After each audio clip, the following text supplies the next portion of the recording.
सभी बहन भाइयों को नमस्कार।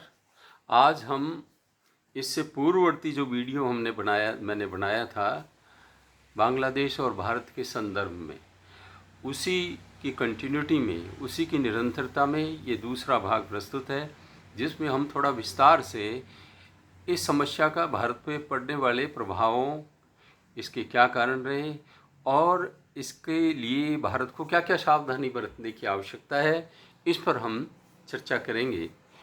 ये जो समस्या बांग्लादेश में पैदा हुई है, इसके क्या कारण हैं, हम इस पे जाएं तो इसका कारण है जो एक मानसिकता है, अपने मजहब को सर्वश्रेष्ठ मानने की मानसिकता है, अपने अलावा बाकियों को काफिर मानने की जो प्रवृत्ति है, और अपना ही गलबा रखने की, काफिर और मोमिन और जिहाद, ये तीन शब्द इसके अंदर बहुत ही महत्वपूर्ण रोल अदा करते हैं। और इसके अलावा इस जीवन को कुछ नहीं मानना, ये मानना कि असली ज़िंदगी तो मौत के बाद है, ये मानसिकता जिससे हर कोई व्यक्ति, मजहब का व्यक्ति अपना बलिदान देने के लिए हमेशा तैयार रहता है, निरंतर जिहाद की स्थिति में रहता है।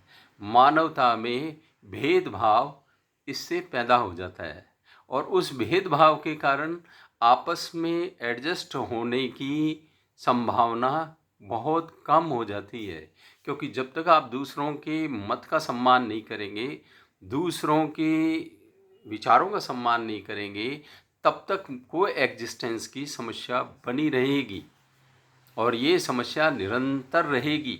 इसका प्रभाव भारत पे पड़ सकता है, लेकिन जब तक भारत में सनातनी मेजॉरिटी में हैं, आज की तारीख में लगभग 80% के आसपास हैं, तो जब तक सनातनी बहुमत में है, जब तक सर्वधर्म समभाव को मानने वाले बहुमत में हैं, जब तक वसुधैव कुटुंबकम की भावना को रखने वाले, सर्वे भवन्तु सुखिनः सर्वे सन्तु निरामया, इस तरह की जो उदात्त विचार है, इन उदात्त विचारों को मानने वाले लोग हैं, जो किसी छद्म आचरण, किसी अलतकिया वगैरह में विश्वास नहीं करते हैं और सीधे सीधे मानवता की बात करने वाले लोग हैं, जब तक इनका बहुमत रहेगा, जब तक भारत में मिलिट्री, पुलिस और आंतरिक सुरक्षा मजबूत रहेगी, ये आंतरिक सुरक्षा जो है जब तक मजबूत रहेगी, तब तक इसके होने की संभावनाएं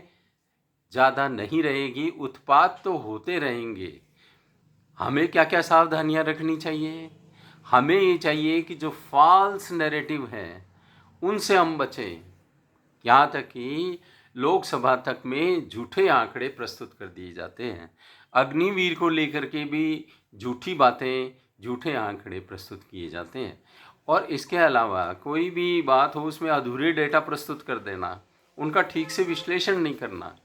हमारी जनता को, हम लोगों को, जो प्रबुद्ध लोग हैं, पढ़े लिखे लोग हैं, उनका दायित्व ये बनता है कि जहाँ भी सभा सोसाइटी में वो बैठते हैं तो वो डेटा पर आधारित विश्लेषण करें और उस विश्लेषण के आधार पे जो समाज में भ्रांतियाँ फैलाई जा रही हैं उनको समाप्त करने का प्रयास करें।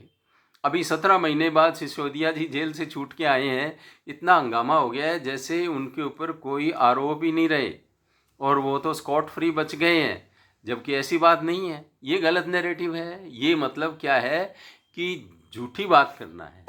संविधान की रक्षा, जो इमरजेंसी लगाने वाले थे वही संविधान की रक्षा की बात कर रहे हैं। तो ये जो नैरेटिव इस तरह से फैलाए जाते हैं, एक जाति जनगणना, अरे जाति जनगणना क्या आप नियम बना लो, हर 5 साल बाद जाति की जनगणना करने की ज़रूरत पड़ेगी, क्योंकि ये तो बदलता रहेगा, ये जातियों की संख्या बदलती रहेगी। इस तरह के झूठे नैरेटिव जो हैं, वक्फ बोर्ड को लेकर के झूठे नैरेटिव, अरे उसको समाप्त नहीं किया जा रहा, उसके एक्ट के अंदर संशोधन की बात है, जो एक तरफा एक्ट है जिसके अंदर संशोधन की बिल्कुल आवश्यकता है, जो होना ही चाहिए, उसको लेकर के एक झूठी झूठी अफवाहें, झूठी झूठी बातें फैलाना, बात बात में सड़क पे आना। हमें क्या करना चाहिए? हमें चाहिए कि एक तो नैरेटिव को ध्वस्त करें, इस तरह के झूठे नैरेटिव को। इसके अलावा हमें मुखर होने की आवश्यकता है, पैसिव रहने की ज़रूरत नहीं है। बांग्लादेश में मुट्ठी भर लोगों ने ये सत्ता पलट किया है, जबकि इलेक्टेड प्राइम मिनिस्टर थी और मेजॉरिटी से इलेक्टेड थी। उसका जो हश्र हुआ है वो मेजॉरिटी के चुप रहने के कारण हुआ है और मिलिट्री के मिल जाने से हुआ है, पुलिस के मिल जाने से हुआ है। हत्याएं तो वैसे भी हो रही हैं।